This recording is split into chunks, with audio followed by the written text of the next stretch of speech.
Ako po ay bumabati sa lahat na nakaantabay dito po sa ating programang Expose the Truth. Ako po ay natutuwa at masaya sapagkat yung ating channel po mga kaibigan ay unti-unti na naman pong lumalago. Dahil po yon sa tulong po ninyo mga kapatid. At nagpapasalamat po ako sa lahat na nakasubaybay dito sa ating programa. Ngayon, meron po akong napanood na video ng mga taga punto por punto. Ibinigay po ito sa akin yung link para panuurin ko daw. Kasi binanatan ni John Ray yung aking mga sinasabi tungkol po sa healing deliverance na kung saan pinamamalian po kasi natin yung ginagawa po nila tungkol po sa exorcism. Ito, binanatan ni John Ray. John Ray, binanatan mo yung aking video, no? At pinapatunayan mo na totoo yung exorcism. Pero para mas maganda mga kaibigan, panuorin natin kung ano po yung pinamamalian ni John Ray sa aking video. Although hindi ko po pinalabas lahat ito kasi nandyan naman sa YouTube, napanood nyo naman siguro. Yung mga last part na lamang po at yung mga batikos ni John Ray ang gusto ko pong iparinig po sa inyo mga kaibigan. Napakaganda ito mga kapatid na lagi kong kasama dyan po sa live sa SLTV Expose the Truth. Pakinggan nyo po ito mga kaibigan, napakaganda po ito. Sana nga mabigyan natin ito ng reaksyon dyan po sa live sa susunod. Ito po mga kapatid, panuorin po natin kung paano pinamalian ni John Ray yung aking sinabi tungkol po sa mga exorcism. Tunay na kay Kristo, hindi na po gumagawa ng mga ganung bagay. Wala na po yon. Kasi yan ang gagamitin ni Satanas. Kasi kung gamitin pa ng Diyos ang mga ganung bagay, mga kapatid, lalo na malito ang tao at hindi na nila malaman ang katotohanan. Kaya ang Apostol Pablo sabi niya, tigilan nyo na yan, yung mga ganung, sapagkat alam ng Diyos na sa huling araw gagamitin ni Satanas, panlin lang yan. So yung ginagawa ni Darwin Gitgan, mga kaibigan, yung mga exorcist na yan, instant healing na yan, was na yan sa Biblia mga kapatid. Sa Hebreo chapter 6, sa verse 1 hanggang verse 2 mga kababayan ay pinapatigil na po yan ni Apostol Pablo sa mga Kristiyano. Kaya tayo tumigil na ng pagsasalita ng mga unang simulaing aral ni Kristo, yung mga turo, yung mga ginagawa niya, no? At tayo yung mga patuloy sa kasangdalan na huwag nating ilagay na muli ang kinasasaligan ng pagsisisi sa mga patay na gawa at ng pananampalataya sa Diyos. Ano yung mga aral na simulain ni Kristo? Ng aral na tungkol sa mga paglilinis at ng pagpapatong ng mga kamay at ng pagkabuhay na maguli ng mga patay at ng paghuhukom na walang hanggan. Yung mga ginagawa nila na ipatong mo ang iyong kamay ay gagaling ang tao, wala na po yun, pinapatigil mga kapatid. Kasi yan po ang gagamitin ni Satanas para ang tao ay malinlang. Kaya mag-ingat po tayo kung mayroong gumagawa ng mga ganong bagay, baka isa na yan sa mga pagpipilian natin na mga bulaang propeta. At isa na yan, sabi ng ating kapatid na nag-text ay isa na yan si Father Darwin, mga kaibigan, na gumagawa ng mga healing seminar at instant healing daw. Mag-ingat po tayo, no? Yan ang isa sa mga palatandaan ng bulaang mangangaral. Ayan, so yun po yung video na kung saan binatikos po ni John Ray at pinamamalian niya yung ating sinasabi na wala na po.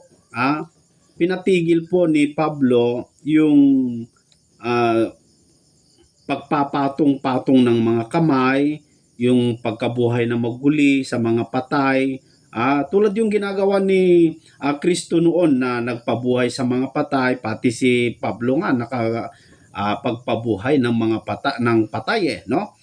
Pero doon po sa aking binasa sa Hebrew chapter 6 sa verse 1 hanggang sa verse 2, yun po ay pinapatigil po ni Pablo, no? At ang aking dahilan kung bakit ko sinabi po yun, dahil nabasa ko. At si Kristo kasi, isa sa kanyang mga sinabi, no? Ito ay nasa video pero hindi ko na po i-play, no? Pero ang isa sa aking sinabi, kung bakit po hindi na po ito gagawin ng mga tunay na alagad, tunay na mga apostol o mangangaral ni Kristo, kasi ito po yung babala ni Kristo sa mga Kristiyano. Para mag-ingat po dahil ito po yung gagawin ni yung mga bulaang mangangaral. Kasi dito po sa Mateo chapter 24 sa verse 5, ganito po ang ating mababasa na sinabi ng ating Panginoong Hesukristo.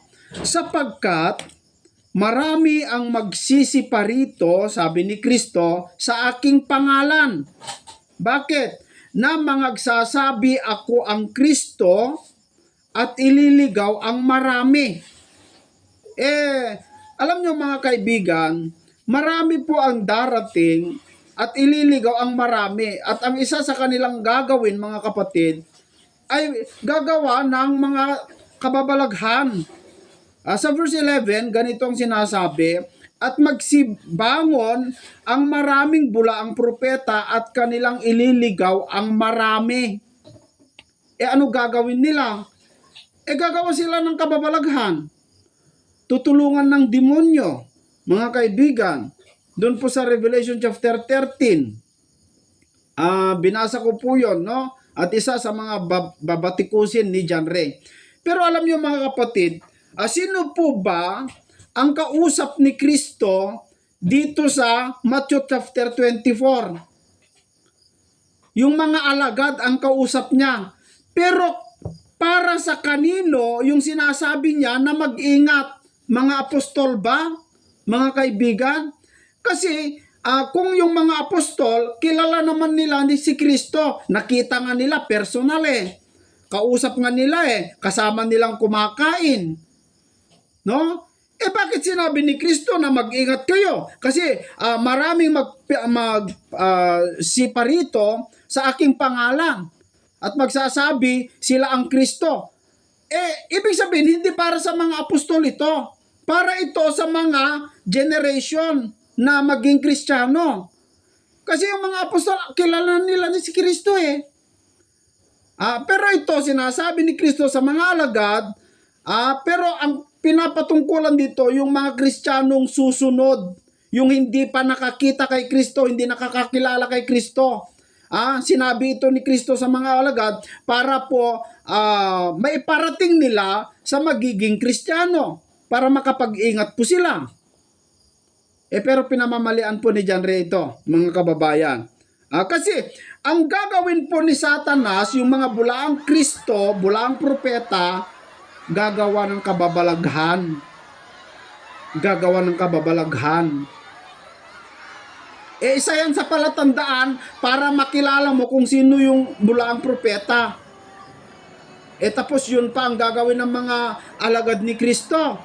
Yun nga yung sinabi niya na palatandaan para makilala mo yung bulaang propeta O pakinggan natin kung paano patikusin ni John Ray ito, mga kaibigan. Alright, no? So, yun ang kabuuan ng kanyang panunuligsa. So bigyan po natin ng linaw yun kasi medyo... Bigyan daw ng linaw. Yun, no? Medyo direct assaulto yun sa turo ng simbahan at kay Father Darwin. Insulto So, daw. Ba't nyo kasi ginagawa? Wala namang exorcism pinaka-highlights ng topic niya is deliverance and exorcism ministry. Na pinahinto daw ito ni San Pablo. No, si San Pablo nagpahinto, no? Gamit ng talata, Hebrews 6, 1 and 2. Yeah. Dahil nga daw ito daw ay naging kasangkapan ni Satanas. No? At ang pinapagawa daw dito ay mga bulaang propeta. So therefore, ang mga gumagawa ng exorcism ministry ay kasangkapan ni Satanas. no? Na gumawa ng mga ganitong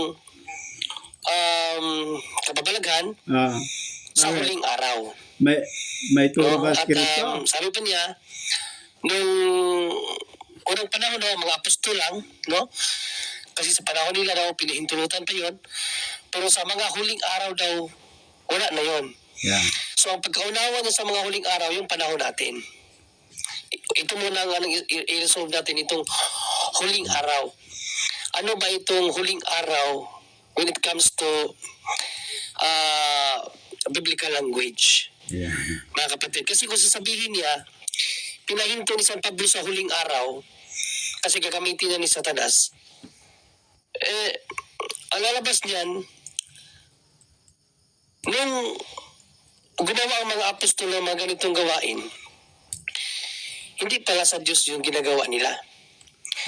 Kasi ang huling araw, mga kapatid, sa Biblia, nag-umpisa sa panahon ni Kristo. Ayan.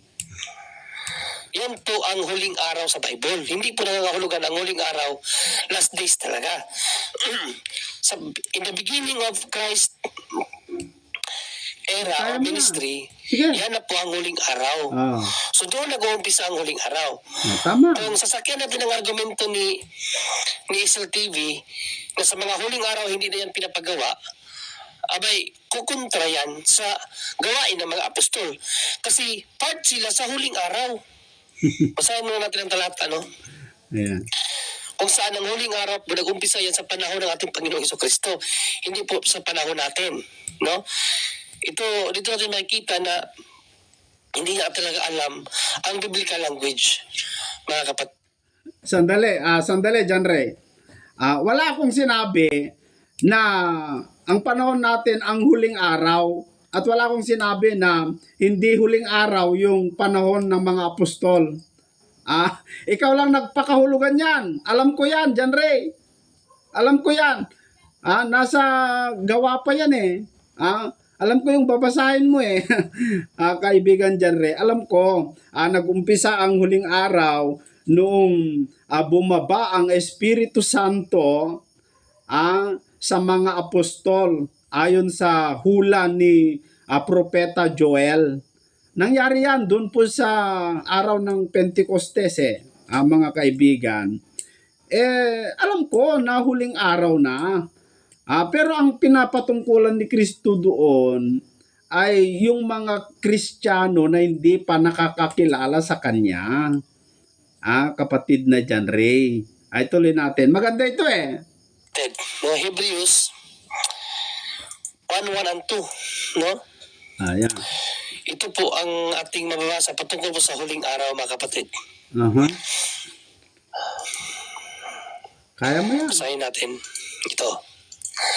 May Ang sipon pa Diyos yata si John na Ray. nagsalita ng unang panahon sa ating mga magulang sa iba't ibang panahon at sa iba't ibang paraan sa pamamagitan ng mga propeta ay nagsalita sa atin sa mga huling araw na ito sa pamamagitan ng kanyang anak na siyang itinalaga sa tagapagmana ng lahat ng mga bagay na sa pamamagitan naman niya ay ginawa ang sanglibutan.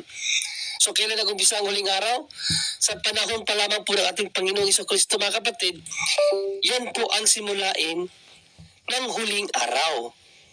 Kaya yung sinabi niya na ginagawa lang niya ng mga apostol doon sa panahon nila. Pero sa huling araw, hindi na yan pinapagawa kasi gawain niya ni Satanas. Mali po yun. Mali daw. Kasi part po ang gawain ng mga apostol sa huling araw. Mali daw. No? So doon pa lang simplang na. Yan, sandali. Simplang daw, no? Mali daw. Si Kristo nagsabi diyan, kaibigan ng John Ray. Nasa panahon natin, nasa huling araw, no? Sabi ni Kristo, maraming magsibangon na mga propeta o bulaang propeta, bulaang Kristo. Ano gagawin itong mga magsibangon na bulaang Kristo? Gagawa ng kababalaghan. Hindi ako nagsabi nun, binasa ko nga eh. Gusto mo basahin ko ulit? Kaibigan John Ray, para makita mo? Gagawin nila yan eh. Kung sa bagay, bubuklatin niya rin, no? Tuloy na lang natin. Ibig sabihin, maling unawa na. Yan. Okay? Mali So dito daw. tayo, direkta tayo sa anong ginamit na talata, ano? Matthew 24, 5, 10 hanggang 13. Aha. No, ito yung kanyang ginamit ng mga talata. Basahin muna natin, no, para kanyang ipahid na ang gawain ito ay gawain ng simbahan, lalo na sa ministry ni Father Darwin daw. So basahin muna natin para ma-dispense natin ng maayos kung tama ba ang mga unawa nitong Cecil TV, mga kapatid. Ito yung sa Matthew 24:5. Sapagkat marami ang magsisiparito Di ba? sa aking pangalan Oh. na magsasabi ako ang Kristo Aha. at ililigaw ang marami. Ano gagamitin? At kung magagayoy maraming mga titisod Aha. at mga kakanuluhan ang isa't isa at mga kakapuutan ang isa't isa Mhm. at magsisibangon ang mga bulaang propeta at kanilang ililigaw ang marami. At dahil sa pagsagana ng katampalasanan, ang pag-ibig ng marami ay lalamig. Datapot ang magtitiis hanggang sa wakas ay siyang ililigtas. So dito sa 11 po, ito po yung pinaka-main niya dito na marami daw magsisibangon na mga bulaang propeta at kanilang ililigaw ang marami. At ang propeta na yan, na mga bulaan, ay gagawa nga daw ng mga kababalagan. Ginamit naman yung Apokalipsis 13:14 na Okay, sandali. Bakit dyan, Ray? Bakit? Hindi ka ba naniniwala sa sinabi ni Kristo na yan? Tanong ko nga sa inyo. Sabi mo, sumimplang ako dyan. At hindi daw totoo at mali ang unawa ko, kamo. Bakit? Dyan sa talata na binasa mo, na yan ang aking binasa, hindi ka ba naniniwala na maraming magsiparito sa pangalan ng Panginoong Hesukristo? Gagamitin nila at ililigaw ang marami? At ang isa sa kanilang gamitin, ayon sa Revelation, ay gagawa ng kababalaghan, magpapababa ng apoy, gagawa sila ng milagro. Hindi ka ba naniniwala dyan, Ray, sa sinabi ni Kristo? Kalaban mo yan si Kristo. Kalaban mo yan kung hindi ka naniniwala dyan. Kaya nga, mga kaibigan, bakit natin sinabi yun? Dahil sinabi ni Kristo, binasa niya eh. Binasa ko rin yun eh. Tuloy natin. pati ang Satanas daw gagamit ng mga himalang bagay, pati magpapaulan pa daw ng apoy sa langit.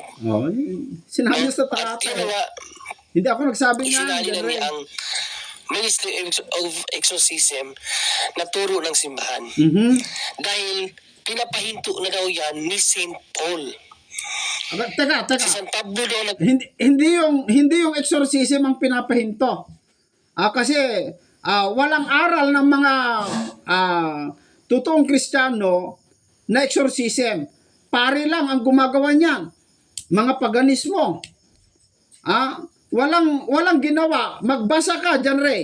Magbasa ka. Kung meron pong winisik-wisikan ng mga apostol ng holy water at meron silang winisikan o linagyan ng exorcism, ituloy natin. pahinto niyan gamit ang Hebreo 6:1 at 2. Pero mga kapatid, bago natin tingnan yung Hebreo 6:1, 2, yun bang sinabi niya na mga bulaang propeta, pumapatungkol ba yun sa mga kaparian na gumagawa ng exorcism and deliverance ministry? Hindi po. Hindi No? daw. Sige, bakit? Siya na nga rin po mismo nagsabi na ang gawain yan ay gawain ng Panginoong Jesucristo at ipinapaturo po yan. No? Ang deliverance and exorcism ministry, ipinapaturo po yan natin Panginoong Jesucristo na Kanino? ipinuro na yan sa kanyang mga alagad. Sa alagat eh. Basahin muna natin ang Matthew 28:19. Ayan. Hinihingal ako. No? Matthew 28:19 and 20. Para makita natin ano ang utos ni Kristo sa kanyang mga alagad. Ito mga Sige, kapatid. tingnan natin kung may Kaya exorcism dyan. tumayo kayo. Gawin ninyong alagad ko ang mga tao sa lahat ng bansa. at bautismuhan niyo sila sa pangalan ng Ama at ng Anak at ng Espiritu Santo. Mhm. Turuan ninyo sila sumunod sa lahat ng iniutos ko sa inyo. Tandaan ninyo, ako'y laging kasama ninyo hanggang sa katapusan ng panahon. Sa ang dating Biblia po nito, na ituro ninyo sa kanila at kanilang ganapin. No? Alin? Ipinapaturo at ganapin ang lahat ng mga bagay na itinuro o inuutos ng ating Panginoong Jesucristo. So lahat ng mga bagay na ipinaturo at iniutos ng Panginoong Jesucristo dapat daw ipaganap sa mga tao. At isa na po dyan ang exorcism ministry. No, in Matthew 10:1, Sandali, ito po sandali. ang kanya pong Doon sa Mateo chapter 28 verse 19 hanggang 10, isa daw ang ipinapaturo ni Kristo sa mga alagad, exorcism. Lumampas ka na yata, kaibigan Jerry. Lumampas ka na yata. Walang exorcism diyan eh. Kaya mo bang tindigan 'yan? Kaibigan Jerry, kaya mo bang tindigan na diyan sa Matthew chapter 28 verse 19 hanggang 20?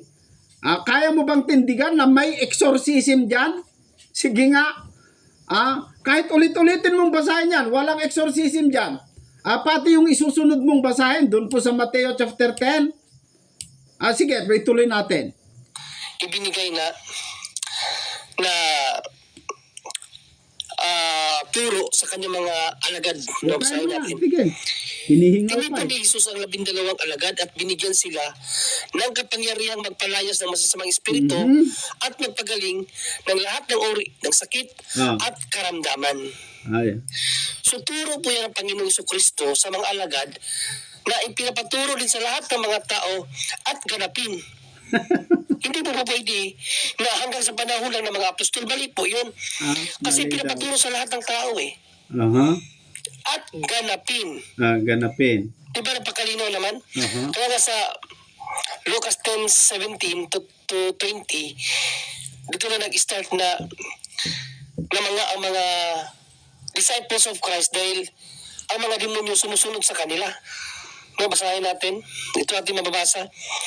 Masayang bumalik ang 72.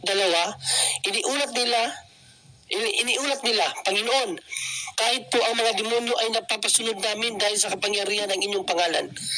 Sinabi sa kanila ni Jesus, nakita kong parang kidlat na nahulog sa tapanas mula sa langit. Binigyan ko kayo ng kapangyarihan tapakan ng mga ahas at mga alakdan. At daigin ang lahat ng kapangyarihan ng kaaway. At walang makakaparakit sa inyo. Ngunit magalak kayo, hindi dahil sa napasunod ninyo ang masasamang espiritu, kundi dahil nakatala sa langit ang inyong mga pangalan. So napakalinaw na ginampanan talaga ng mga alagad ni Panginoong Jesucristo. Yung ano? No, hindi lang yung 12, kundi yung 72 disciples niya nung panahon niya. Ang gawain ng exorcism ministry, ibinigay sa kanila ng Diyos ang kapangyarihan. Sandali, Jandre. Sandali. Maputol kita, no? Meron bang exorcism na tinuro ni Kristo diyan at ginawa ng mga alagad? May exorcism ba diyan? Wala eh. Binigyan niya sila ng kapangyarihan para magpalabas sa mga demonyo, mga kaibigan. Pero alamin mo, kaibigan Jandre, hindi ko muna sasabihin, alamin mo kung saan iniutos ni Kristo magpalabas ng mga demonyo yan. Diyan sa talata na binibigay mo sa Matthew chapter 10 at saka sa Lucas, yan ba ay sa buong mundo? Kaibigan Jandre? Nagkakamali ka dyan. Inutusan ni Kristo yung mga alagad at yung doon po sa Mateo chapter 10, pati sa Lucas chapter 10, talaga totoo, inutusan ni Kristo yung mga alagad para magpalabas ng demonyo at magpagaling ng may sakit. Pero tanong dyan, Ray, sana gumaling ka agad, no? Ang tanong, saan inutusan ni Kristo dyan sa banda na dyan? Dyan sa talata na yan. Kasi pinagsama mo yung Matthew 28:19 hanggang 20, dyan sa Matthew chapter 10 at saka Lucas chapter 10. Pinagsama mo. pinakahulugan mo na yung inutos ni Kristo doon po sa Matthew 28:19 hanggang 20, ay ganun din yung inutos niya dyan sa Matthew chapter 10. Mali ka dyan. Hindi ko muna sasabihin ito para mas maganda, no? Pero alamin mo dyan, Ray, kung saan inutusan ni Kristo yung mga alagad, kung saan lang. Kung saan lang. Palagay ko, hindi sa lahat ng bansa yan eh. Basahin mo mabuti, kaibigan dyan, Ray, bago mo tuligsain yan, no? Tuloy natin. Hinihingal ka kasi eh. Palayas, apakan ng mga alakdan, Apakan. at ahas, mga Uh-huh. ulupong. No? At again, pinapaturo yan, Matthew 28:19-20, at ipaganap sa lahat ng mga tao. Sandali. Yung umapak daw ng mga alakdan at saka mga ahas, uminom ng nakakalason. Ipinapagawa daw. Ipinapagawa daw. Saan dyan, Re? Inutos daw yon, pinapagawa daw. Sige nga, kaibigan dyan, Re. Sabihin mo kay Darwin Kitjano. Uminom nga kayo ng nakakalason? Kung sa bagay, lagi kayong umiinom ng alak yata eh. Nakakalason din naman yon. Pero, sige nga, umapak nga kayo ng ahas. Kung ipinapaturo talaga yan. Naku, ano ba yan? Sige, kayong mga miyembro ng Katoliko na nakikinig at naniniwala sa mga taga punto por punto, pinapaturo daw ni Kristo na ang mga sumasampalataya kay Kristo ay umapak daw ng ahas, uminom ng nakakalason, umapak ng alakdan. Sige nga, tignan niya natin kung hindi kayo mamamatay dyan. May gumawa nga dyan eh. Uminom ng lason, namatay eh. Sige, tuloy natin. Napakaganda ito eh. Tama ba yung sinabi niya na yung mga bulaang propeta na paparito gamit ng Matthew 24:5, Binasa ko. 11, na yun daw ang gawain ng mga propeta ni Satanas? Nagagawa ng kababalagan? Hindi po. Hindi daw. Hindi. Sandali. Hindi daw totoo na yung mga alagad ni Satanas ay kaya nilang gumawa ng mga kababalaghan. Hindi daw totoo. Binasa ko dyan, Ray. Basahin mo kaya ulit. Revelation chapter 13 sa verse 13. Basahin mo. Kung ano gagawin yung bulaang propeta, yung bulaang mangangaral. Si Kristo nga nagsabi mag-ingat kayo. Sabi nga ni Pablo pa kahit si Pablo pinag-iingat ang mga tao bakit? Kasi ang mga bulaang mangangaral, maraming gagawin na kababalaghan. Basahin natin sa Revelation chapter 13 sa verse 13. Ito, kaibigan dyan rin. At siya ay gumagawa ng mga dakilang tanda na anupat nakapagpapababa ng kahit apoy mula sa langit hanggang sa lupa sa paningin ng mga tao. At 14. At nadadayan niya ang mga nananahan sa lupa dahil sa mga tanda na sa kanya'y ipinagkaloob na magawa sa paningin ng hayop, yung Antikristo.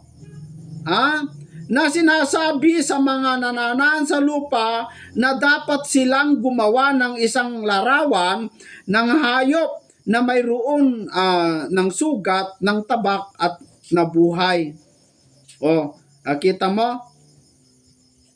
Nabasa ko Hindi ko naman sinabi yun kung hindi ko nabasa, kaibigan dyan rin. Tapos, hindi ka naniniwala, hindi ka naniniwala sa binasa ko, kaibigan dyan rin. Ituloy natin. Ang ganda dito Ang ganda ito Dahil yung bulaang propeta na sinasabi sa Matthew 24, hindi po yung mga pari. Hindi ko naman sinabi pare. Maliban lang kung ang binigyan ng Diyos ng kapangyarihan, magpalayas ng mga espiritu, apakan ng mga alakdan at mga ahas, mga kaparian po. Sige. Ang ganda to. Sandali. Ang ganda dito Ang ganda to. Sabi niya, hindi daw mga alagad ni Satanas yung gumawa ng ganon. kundi yun daw ay inutos ng Panginoong Jesucristo sa mga kaparian. O sige, challenge ko sa iyo. John Ray. Challenge ko sa iyo. Ipakita mo sa video. Challenge ko. Kung inutusan kayo ng Panginoong Jesucristo, kayong mga kaparian, humawak ng ahas o umapak ng ahas, umapak ng alakdan, at saka uminom ng nakakalason. Sige, pakita mo yan. John Ray, kung talaga inutusan kayo. Nako, mga kaibigan, sige nga. Sige, kapag mag-live po ako, pumasok ka at ipakita mo sa akin, uminom ka ng nakakalason at umapak ka ng ahas.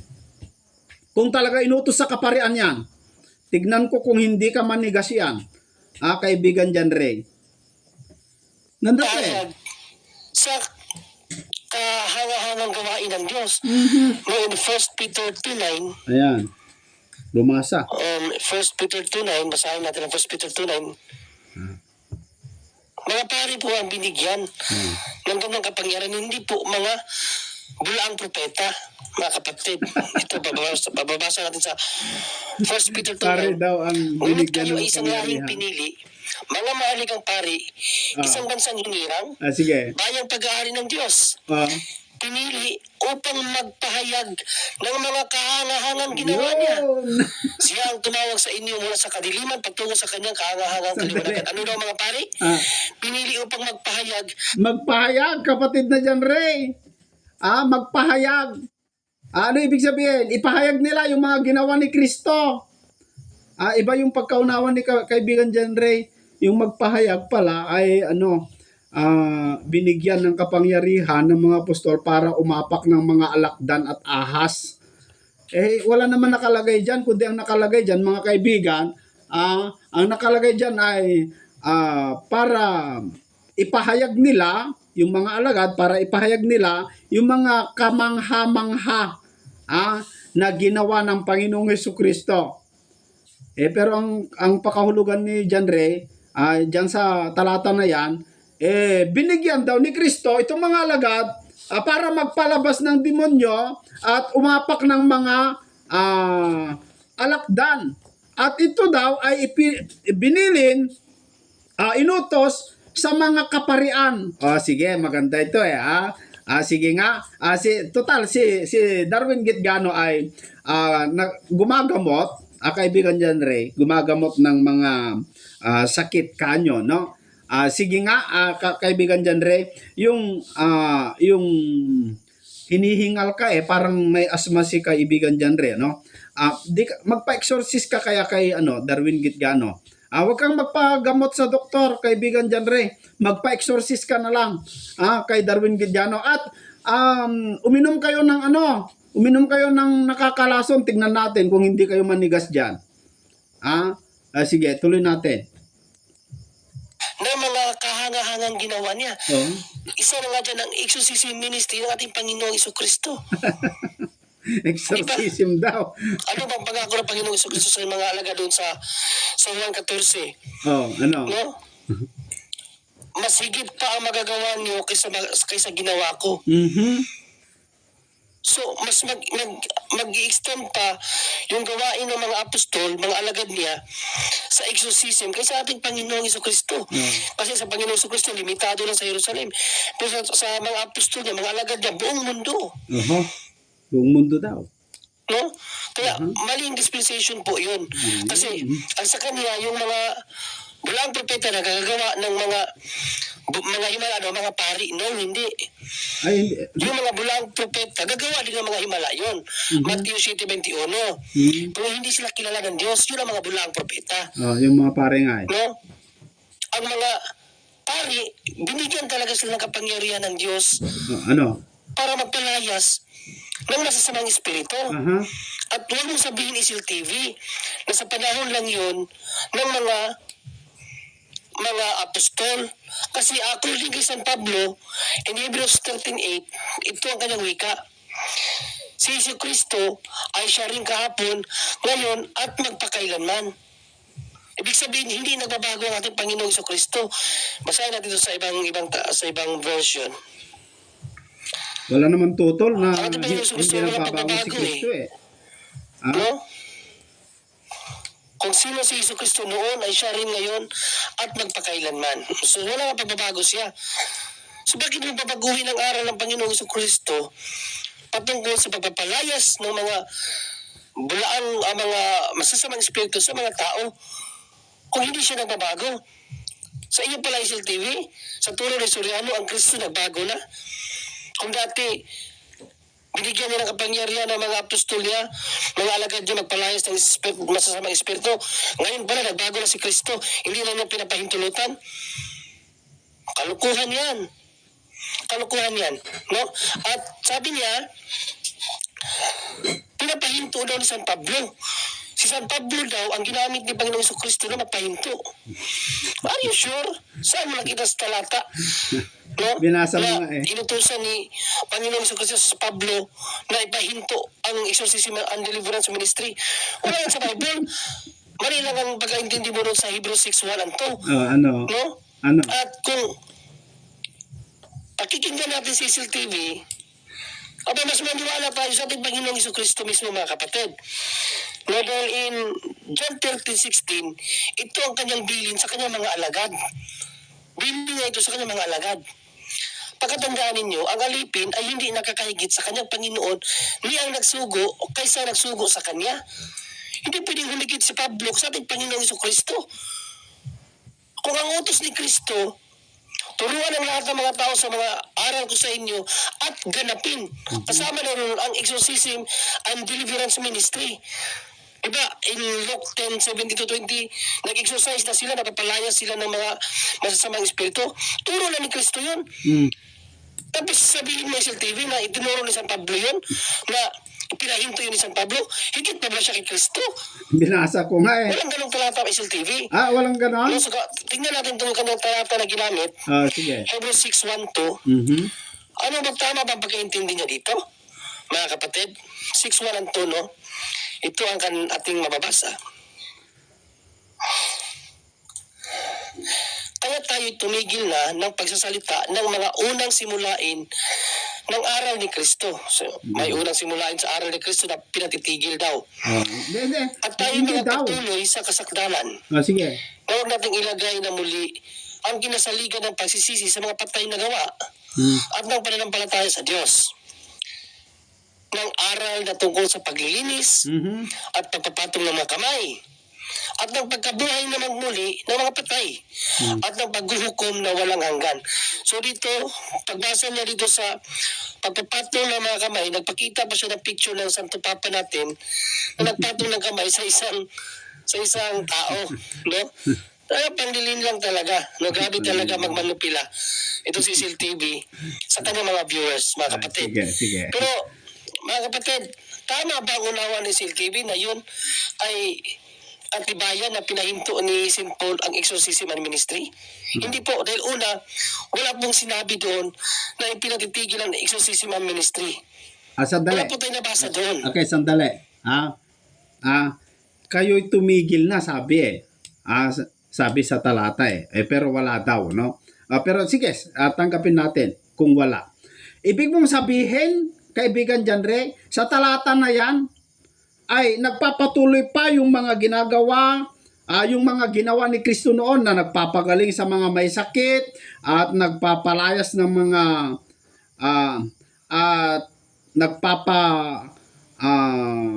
buhay sa mga patay. Yan ay tuloy-tuloy pa ba? Yan po ba ay tuloy-tuloy at yan ay ibinigay din sa mga kaparian? Kaibigan Janre? Sigurado ka? Ito, sabihin ko rin sa'yo. Kasi sigurado ka, sabi mo eh. Sigurado ako sa sinasabi ko.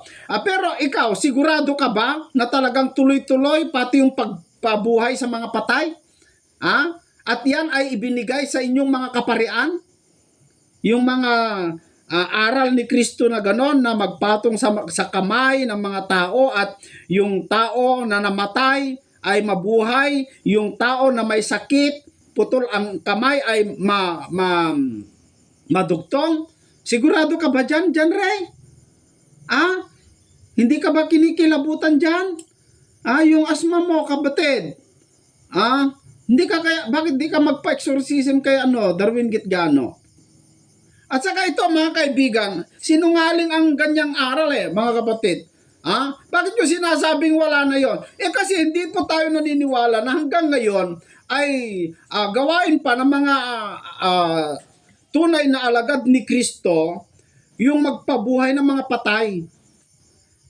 Bakit kayo dyan Bakit si Pope John Paul II, ba't namatay? Ba't di nyo binuhay?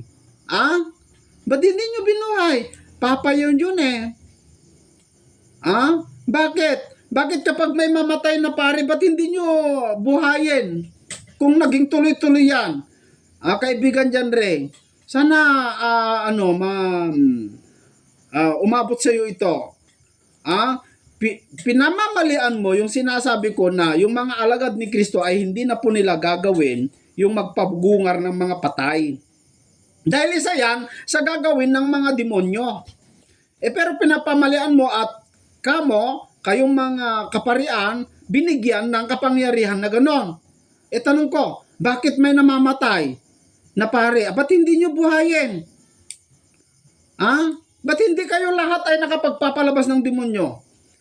Sabi mo kasi lahat ng mga kaparian binigyan ng kapangyarihan O ba't hindi lahat? Ba't hindi kayo lahat ay nakakapagpagaling?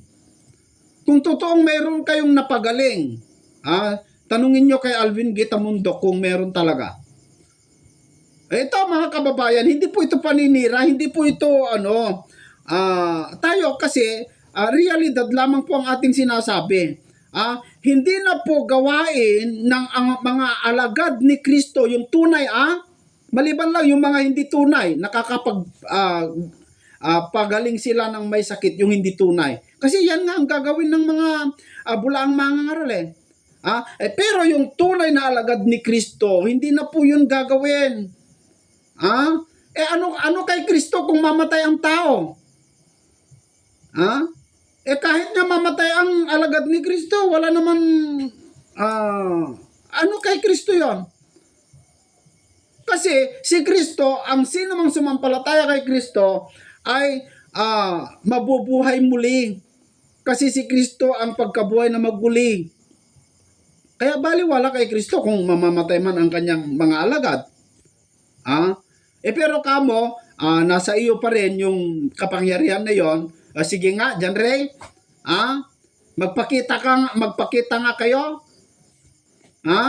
Kahit ahas lang. Ahas.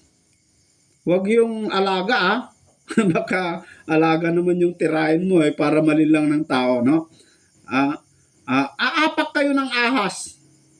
Patunayan mo sa sarili mo.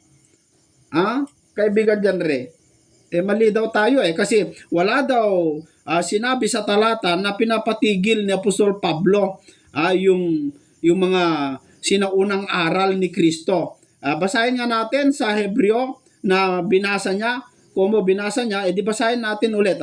Kasi wala daw. Pero dito po sa Hebreo chapter 6 sa verse 1, kaya tayo'y tumigil na ng pagsasalita ng mga unang simulain ng aral ni Kristo.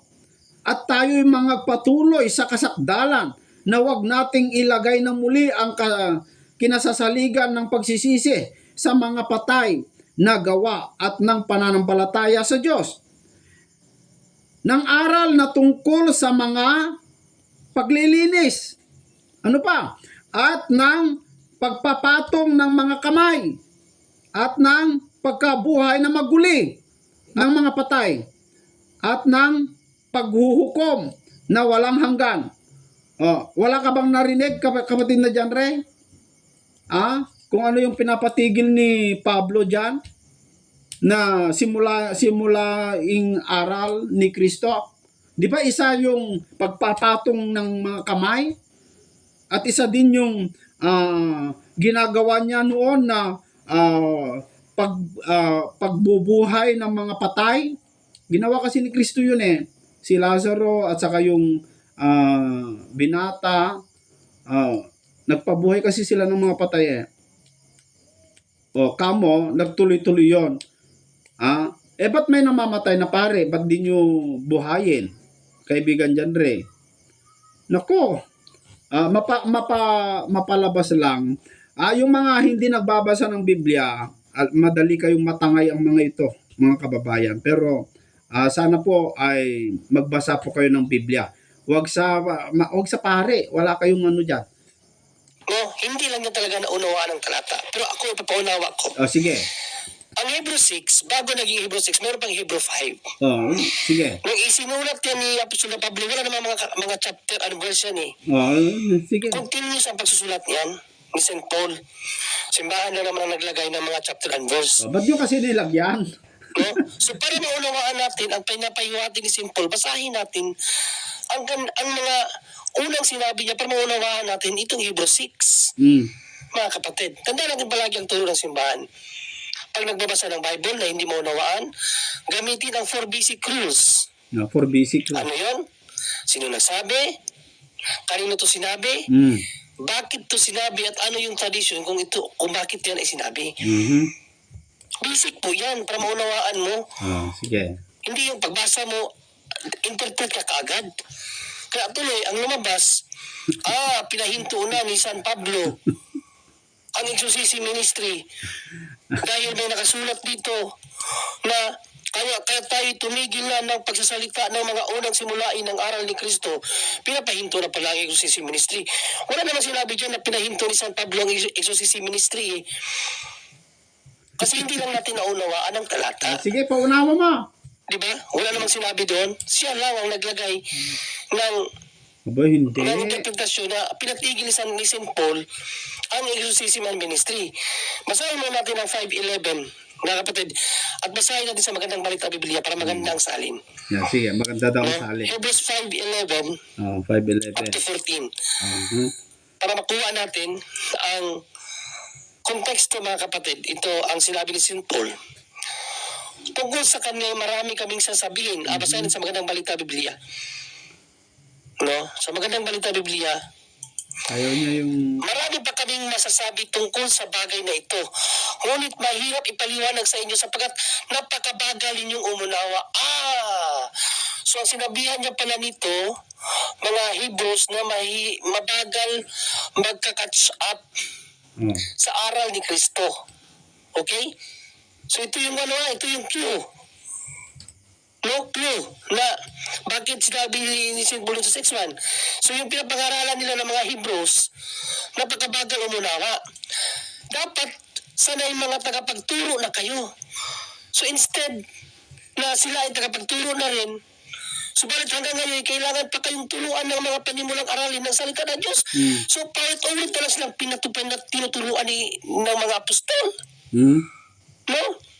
Kayo turuan ng mga panimulang aralin ng salita ng Diyos. Tinuruan na. Tapos tuturuan pa rin muli ng lisim pa rin ng aral. Dapat sana'y kumain na kayo ng matigas na pagkain.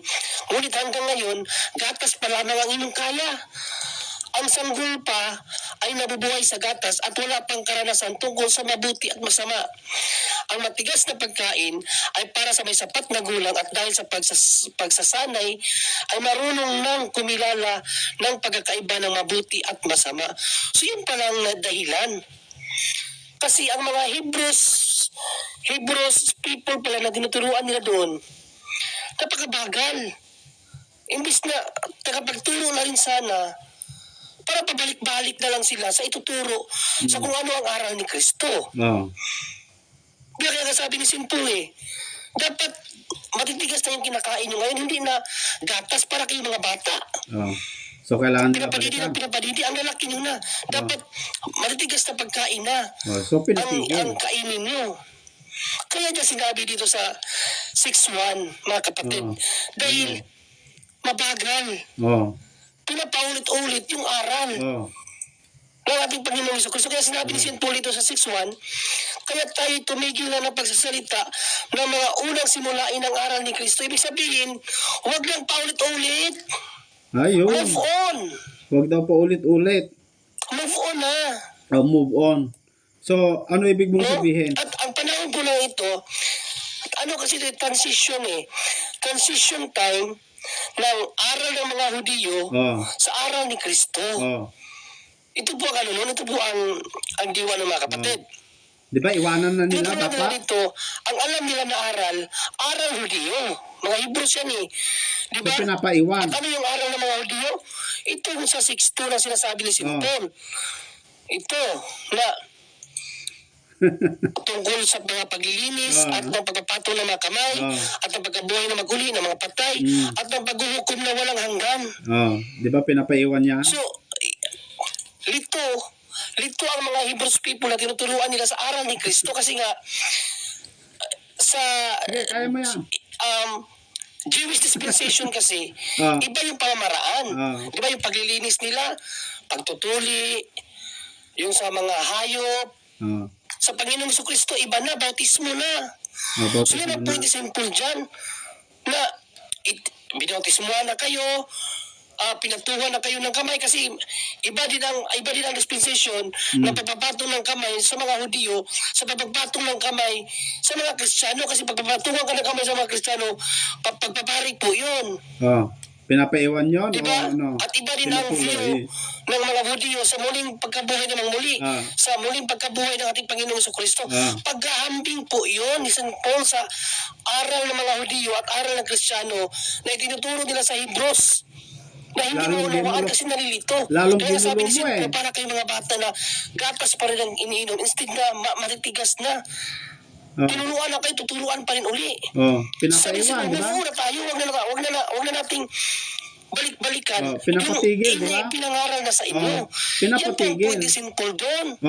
Para Hindi magpatuloy po yung sinabi ni Simple na wag lang sundin yung pag-exercise ng mga may sala. Hindi po ganun. Hindi lang po talaga nakaunawa si Isil TV. Sige, kung hindi ko naunawaan. Diba, basahin natin muli ang 6.2. asan Mga na? kapatid. Na aral tungkol sa mga Okay, kung hindi ko naunawaan, so ibig mong sabihin dyan, Ray, tuloy-tuloy yan. Naging tuloy-tuloy. Dahil tuloy-tuloy, so pwede pa rin si Kristo mag-exorcist kamo, bagamat kayo lang naman ang nagsabi niyan, no? Pero kung naging tuloy-tuloy yung pagpapagaling ng may sakit at pagpapabuhay ng mga patay, sige nga, yung mga namamatay na pare, pagalingin nyo, buhayin ninyo. At saka ito, John Ray, parang awa mo, dahil nasa inyo pa pala yung ganong kapangyarihan at binigyan kayo ng Panginoon ng kapangyarihan, mga kaparehan, para magpagaling ng may sakit. Maawa kayo, napakarami dyan po dito pa, kahit dito sa amin, marami din, kahit sa ospital po ninyo, napakaraming mga may sakit dyan, malulubha. Darwin Gidiano, hinahamon ko po kayo, lumabas kayo dyan sa punto por punto, punta kayo sa dyan sa ospital. Pagalingin po ninyo yung mga may cancer, yung mga may sakit, pati si si Doc Willie Ong, may sakit pa yata, no? Yung doktor na yon. Puntahan nyo, Darwin Gidiano, tanging makapangyarihan po pala kayo at hindi pa pala tumigil yan. Yan ay pinapagawa pa pala sa inyo. Bagamat yan ay wala sa talata na yan, pero tinitindigan mo, John Ray, sige, kung talagang nakapagpapagaling kayo, ito ang challenge ko, John Ray, John Do, Darwin Gidiano, punta kayo sa mga ospital. Ang mahal pa naman yung mga ospital ng Katoliko, yung St. Luke, yung St. Paul, yung Divine Mercy, ano pa yung mga iba na pangalan, mga ospital ng mga Katoliko na napakamahal ng bayarin. Hindi ka operahan kung walang makitang pera. Diyan Ray. Hindi ka gagalawin ng mga doktor, ng mga private hospital, ng mga Katoliko kung walang pera. Hindi ka makakalabas sa ospital, nasubukan ko na yan na hindi ka nakapagbayad. Kailangan magbayad ka. John Ray, Maawa naman po kayo. Tanging may kapangyarihan po pala kayo magpagaling ng may sakit at magpabuhay ng mga patay. Punta na kayo dun po sa sa mga ospital. Maraming mga may sakit diyan. Bakit kailangan kasi na yung exorcism ay bayaran, no? Ngayon, yan ang challenge ko, John Ray, kung talagang nagpapatuloy o kung talagang hindi ko nauunawa niyang talata at ikaw ang nakakaunawa, John Do, umarap po kayo sa live debate dyan po sa SLTV at magpapakita po kayo, ito, tindigan nyo po ito. Kapag humarap po kayo, ang titindigan nyo po na paksa natin, tuloy-tuloy ang gawain ni Kristo na nagpapagaling ng may sakit. Tindigan po ninyo yan, hindi lang sa salita, hindi lang sa aral ninyo, at ipapakita pa po ninyo sa gawa. Magpakita kayo, punta kayo sa ospital. Kung talagang nakapagpapagaling kayo ng may sakit, tignan lang natin. Yung may mga kanser, maraming pasyente yata ni Doc Atoy. Siguro napapanood nyo naman si Doc Atoy, maraming may kanser na pasyente ni Doc Atoy. Maawa naman po kayo, Darwin Gidiano, maraming mga Pilipino naghihirap. Tanging napakayaman po ninyo, mayayaman na po kayo. Total, wala ka naman asawa, Darwin Gidiano, kasi bawal sa pare mag-asawa. Wala ka siguro namang malaking bayarin. Tulungan mo yung mga tao, kahit wag mong bayaran yung mga bill nila, kundi pagalingin mo sila. Marami dyan sa ospital. Baka pati dyan sa St. Luke sa Manila, marami siguro, no? Dyan sa Visayas. Kayong mga taga-Bisaya, no? Mga kaibigan na may sakit, punta kayo kay Darwin Gidiano, nagpapagaling daw. Ewan ko lang.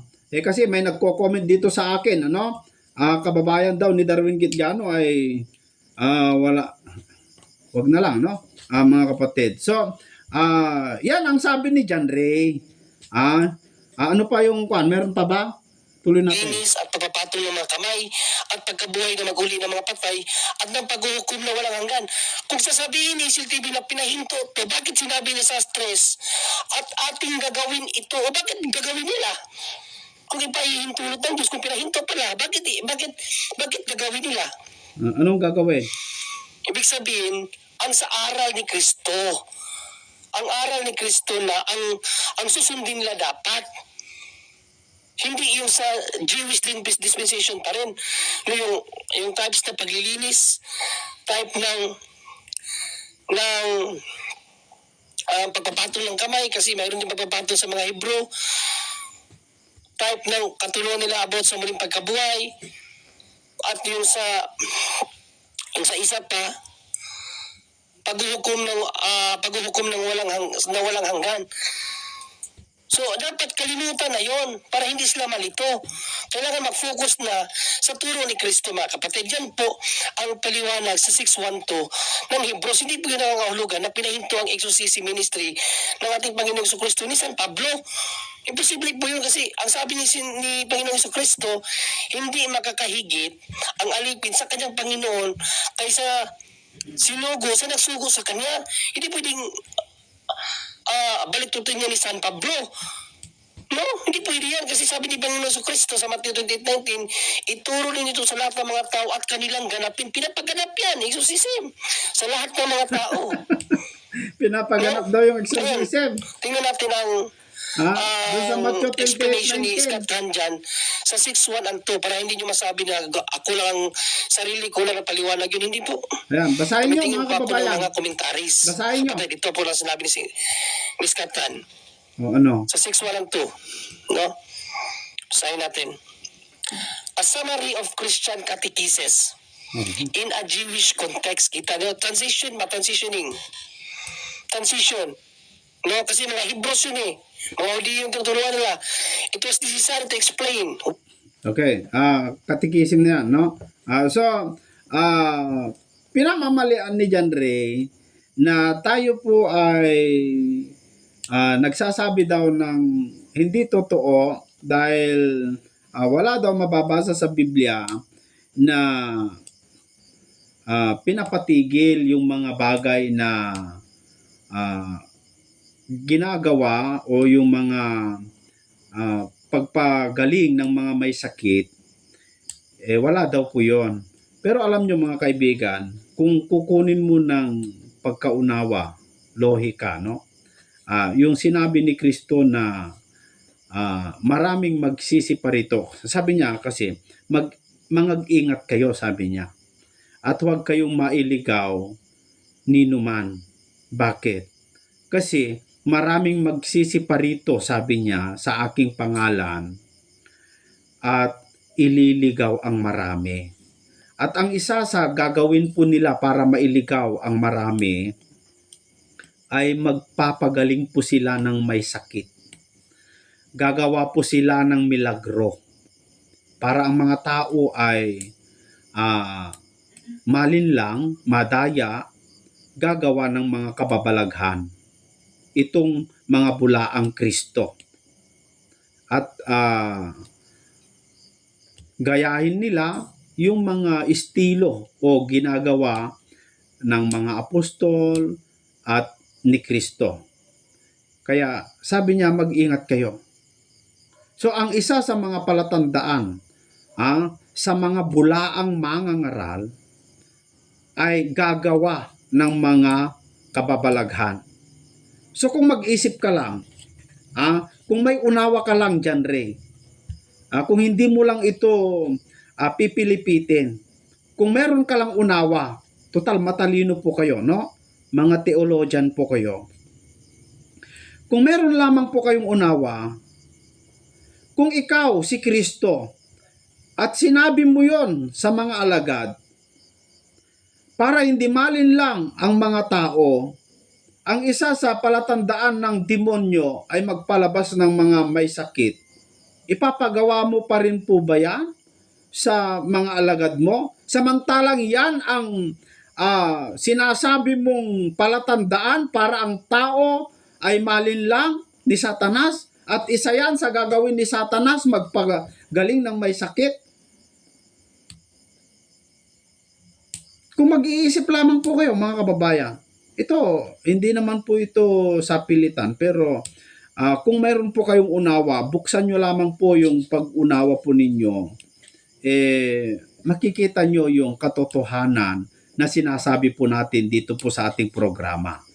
Hindi naman po tayo nagsasalita dito na wala sa Biblia, nababasa sa Biblia mga kapatid. No? Pero yung i-exorcismo yung puno ng mangga, dyan, Ray, saan mo nabasa yon? I-exorcismo yung bahay para yung demonyo ay lalabas. Asan ang logic nun? Dyan, Ray. Makinig ka, dyan, Ray. Makinig ka, dyan do. Makinig po kayo. Bakit nyo ine-exorcise yung puno ng mangga? Kasi kanyo, baka mayroon pong masamang espiritu doon. Ano kung may masamang espiritu doon sa puno ng mangga? Bakit yung mangga ba ay natatakot sa masamang espiritu? Yung bahay, bakit nyo ini-exorcise? Bakit? Paano nyo nalaman na may demonyo doon? Alam nyo mga kaibigan, mag-isip lamang po tayo. Ito, realidad ito. Si Satanas, ang tinutokso, tao. Hindi bahay. Hindi puno ng mangga, hindi kalabaw, hindi pusa. Ang nilalapitan ni Satanas, ang mga demonyo, dyan, Ray, ay yung mga tao, hindi yung puno ng mangga, hindi yung kalabaw.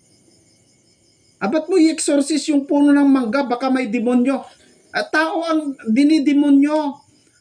Subukan mo lumayas dyan sa bahay mo, aalis din ng demonyo, susundan ka. Kasi tao ang dinidemonyo ng demonyo. Kaibigan dyan, Ray.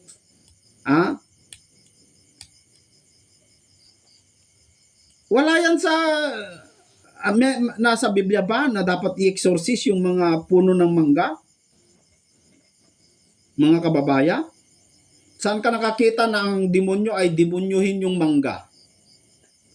Meron yan eh. May sinabi ni Alvin Gita Mundok tungkol dyan eh. So, alam nyo mga kababayan, kung ikaw ay alagad talaga ng Diyos, ay hindi ka matatakot sa mga dyan sa mga masamang espiritu. Hindi ka dapat matakot sa mga masamang espiritu, mga kaibigan. Kung ikaw ay tunay na alagad ni Kristo, ay hindi ka magagalaw ng mga masasamang espiritu. Bakit? Kasi ang sumasampalataya sa Diyos ay hindi po ginagalaw ng masamang espiritu. Sa unang Juan, Kapitulo 5, sa versikulo 18, nalalaman natin na ang sinumang ipinanganak ng Diyos ay hindi nagkakasala. Datapwat ang ipinanganak ng Diyos ay nag-iingat sa kanyang sarili at hindi siya ginagalaw ng masama. O, kita mo? So kung anak ka talaga ng Diyos at nasa Panginoon ka, hindi ka gagalawin ng masamang espiritu. So yan po mga kaibigan, sana po ay naunawaan nyo po ang aking mga sinabi at sana po ay wag po tayong tumigil na magsaliksik sa mga katotohanan.